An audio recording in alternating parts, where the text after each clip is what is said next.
We have a small group here, and so I'm happy to answer any questions or discuss ideas, but we didn't have any other specific agenda for this meeting right now, but I figure there may be some other questions, concerns, ideas based on the concept proposal, all the other projects we have ongoing, et cetera. So Kari, I think you either explained everything or scared everybody off. I don't know.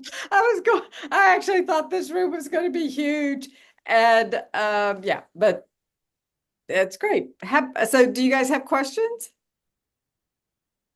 I don't really have any specific questions. I don't know if someone has a concept but isn't specifically looking for mentorship necessarily, like can you speak a little bit about the benefits of submitting the concept proposal to the PAC?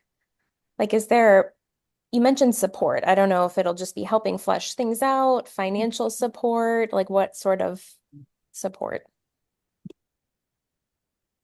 so I'm going to be realistic, and Lillian can sort of fill in between the lines. I don't think there's any financial support, unfortunately, to offer at this time.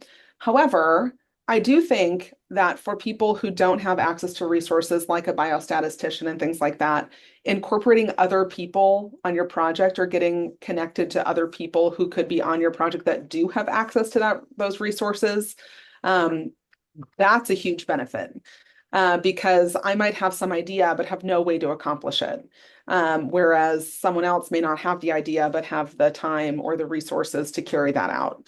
And so I think, one, from my perspective, one struggle that we've had is that it seems somewhat insular, and that one person connects like with a couple of other people that they know and sort of comes up with a project proposal. And the goal, I think, for us is that we really also want to hear people who are interested in working on things, so that when people come to us with ideas, we can be like, oh, well, there's also this other person that wants to work on something. Can they be on your project? So part of this goal is just to connect people in general. I think we've heard from people in the past that it seems like, oh, well, how do I get involved? And it's, unless you have come up with your own idea and sort of connected yourself to other people, it's been difficult for people to find things that they feel that they can work on.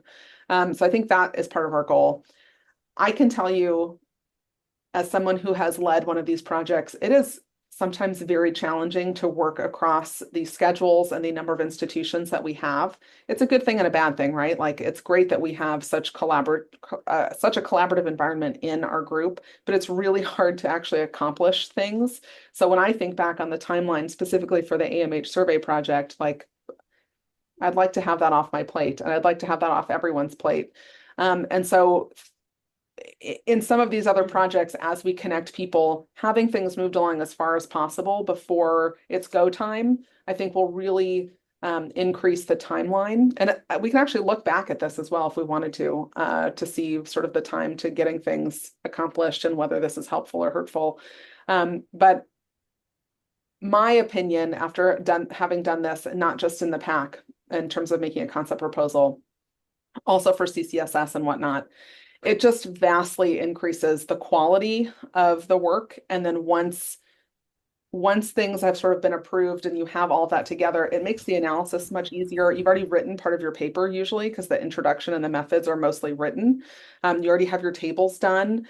And so it just really makes it so you don't have to think about like, oh, well, I really wish that I could have included this table, but I don't have that data. And so now I can't include that. You've already sort of worked through some of those kinks and problems. So I think that's the power of this process, honestly. So you've done concepts before, Amanda? Yeah. So you get it. And so I think that for many people that they have no idea, they have an idea of what a question they want to ask, but they have no idea how to turn that question into a project, and then to get that project through analysis and through writing and publication. And the ideas are always great, but it definitely gets stuck. And we're preaching to the choir, but it's like, to get the feedback on your concept is so much better than to get the feedback on your analysis. Like Kari said, that, well, you really should have measured this, or you really should have collected this data. So hopefully some of that thoughtfulness will be applied to the concept. So that's all. I mean, and I think a lot of people wanted to say things were endorsed by the PAC, and we had no idea those projects were going on. So it became, it's like, oh, but I came to the OFC meeting in November for that 2 hours and I mentioned it and I said, yeah, but that's not like we, you know what I mean? So we just wanted to sort of figure out how to really make something thoughtful. But for people who don't want PAC endorsement and just want to be connected, we have a mechanism to do that too. Yeah. That's helpful. And I fall into the category of people that wants to be more involved in projects. I don't necessarily have a concept to submit myself at the moment. But as you start to receive proposals, if things are, given the stamp of approval, will that like participation be offered to this committee for people that are interested in joining, or how will that work? I think, Go ahead. I was just gonna say, we don't have that fully ironed out, but that I think is the goal, that even at that first sort of email to the clinical practice chairs about, is this goodness of fit? And then like, yes, go forward and write your concept.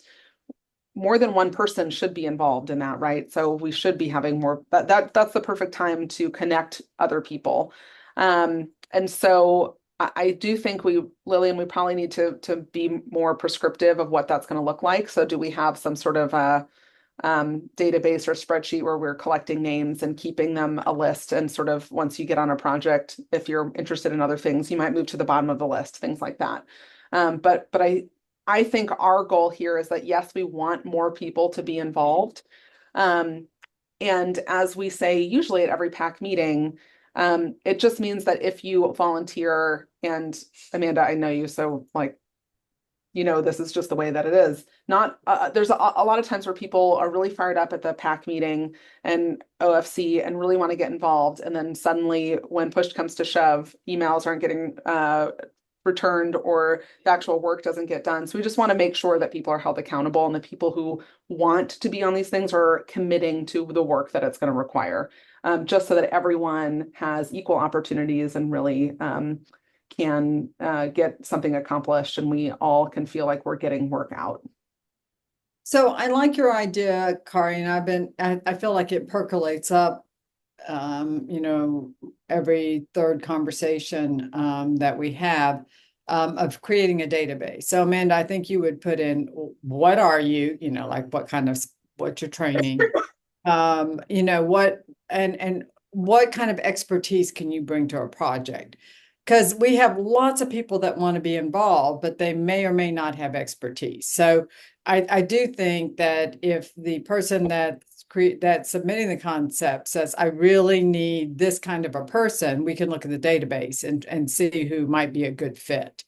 Yeah. And with that, I think other skills too. So for people who can do, their own limited statistical analysis, or like have SAS skills or things like that, those are also useful pieces of the puzzle to know those things. Partly I'm talking to you, Amanda, also I'm partly talking to Lillian, just so that we can think through this of needing to collect that information. If you can code in SAS, great.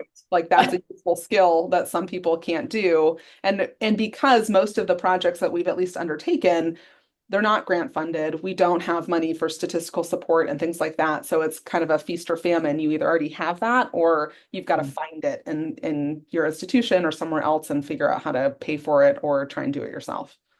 Kari, along those lines, I really like, add this to your list of things you do. No, I mean, Kari has such a long list, but it's like, when we were creating, maybe it's a red cap, Kari, if people want to be like want to be involved in projects, want to make themselves available for projects, we can have a red cap. And one of the questions can be around, do you have statistical skills, or can you do SAS? And, like what kind of provider are you? An endocrinologist like me, an oncologist like Carrie, or an REI, so that we know what, if we can think about, actually, and hey, by the way, we need somebody that can do that. I don't need to give it to Kari. Maybe Amanda says, I'll take that on, and that's a great way to be involved and to be of help. So, actually, Lena was just sending me a text during the meeting saying we need to have better defined roles for those at-large members.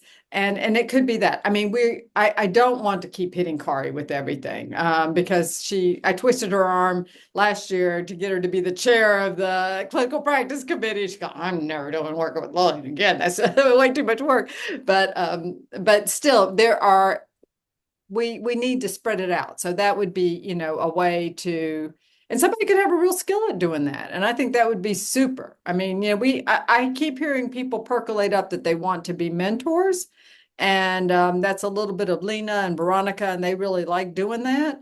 But I think that I think that there are other ways to be involved too. So that, Lillian, reminds me that in the same red cap, outside of skills or the position, it's like you are either looking to want to collaborate on something or you want to be a mentor. So like we could have both. And, Right. I like that. This also reminds me, as we've talked about, Lillian, just better tracking who is actually in the PAC in general, because every year it's like who's come to the latest meeting. And that's kind of the only way that we've been able to keep track of this. Maybe this is sort of an ongoing thing, that we can better collect information about who is actually in the PAC, has been in the PAC, et cetera, for tracking purposes. Yep.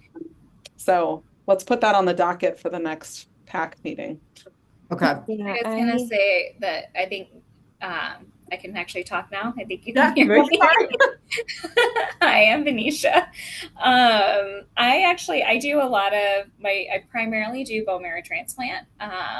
But outside of that, this is my other area that I am doing here. But through BMT, like our ASTCT, I was gonna say we have red cap, and you can add in exactly what you said, but you get yearly emails, I guess. And then you can go through and edit out. So like if you don't want to be involved in that group anymore and you can move to something else, but the nice part about it is it gives you all the options on there and you can kind of put it through. But I also go with what Amanda said, where I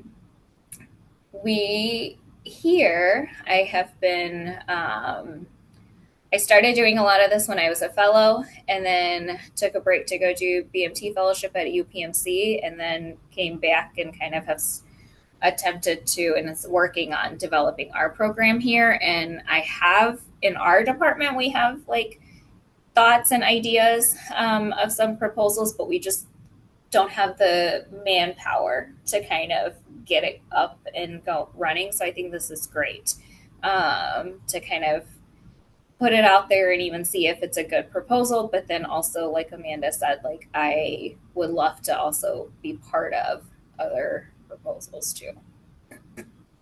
It's actually been very helpful in idea generation of how we can sort of collect this information and move this forward. Because honestly, the other benefit of having this today's meeting that was virtual is that historically, we only meet once a year. And so you only have that one time to connect and one time to kind of hear ideas. And the rest of the year has just been this sort of like black hole. So this has been honestly a nice way to connect and sort of reinvigorate and figure out what has been working and what sort of needs to change.